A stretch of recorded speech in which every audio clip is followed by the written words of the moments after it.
Hey guys, welcome back to the channel. So we've got all our mud up. Now it's gonna be time to do some light sanding and then we can get the primer on there. So we gotta get this sanded. We got a couple cars to move out of here because this creates such a mess. So I don't have time to sit and talk. Let's get to work.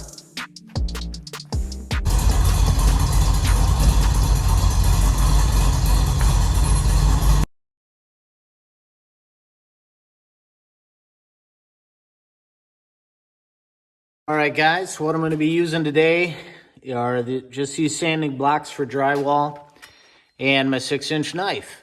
So first thing I want to do is any high spots. See if I can zoom in on this a little bit. So you can see this ridge right here. So we want to kind of scrape that off. And we want to run our hand over this. We don't want to feel a bump. Right? We don't want to feel a bump. So we're just going to grab our sanding block and sand that off a little bit until we don't feel a bump. And that's just what we're going to be doing today.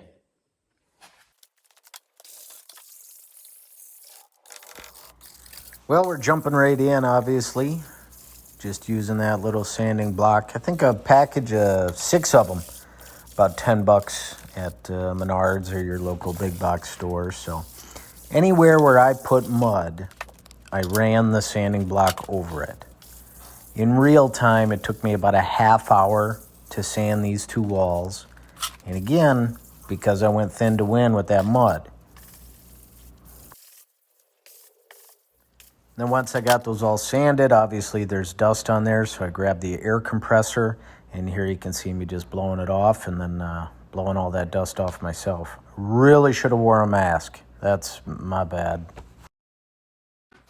All right, time to get our drywall primer mixed up. I had some left over in that 5-gallon bucket.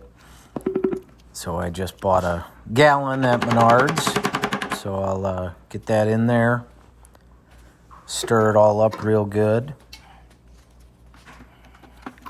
And this sealer kind of seals that drywall, so when you put on paint, it doesn't absorb so much of the dang paint. So you can actually use less paint to paint an area. I can't understand people who skip this process. That just blows my mind. You've got to prime that drywall. So I started on the little step stool there, getting all the high areas first. Just worked my way top down. This way I can get all the tops done and then the middle and bottom, and just kind of the way I did it. No real rhyme or reason to it. Just roll it on there. It can be thick. Not a big deal. Just be careful when you're getting close to the bottom there because your roller can pick up a lot of junk.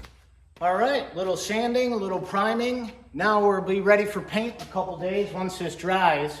I mean, it'll dry in a day, but I don't have the time to come out for a couple days. Anyway, you don't want to hear that. So we got it sanded, we got it primed. We're looking good. I got to move the cars back in and I got to go. Thank you for tuning in today. Like, subscribe if you're feeling crazy, bell for notifications, and we'll see you next video.